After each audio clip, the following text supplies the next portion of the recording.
தொலைவினில் தொலைவினில் தூக்கம் இது 5 புலன்களின் ஏக்கம்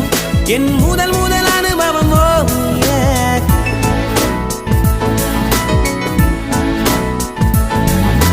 ஒலியின்றி உதடுகள் பேசும் பெரும் புயலென வெளிவரும் சுவாசம் ஒரு சுவடின்றி நடந்திடும் பாதம் இது அதிசயான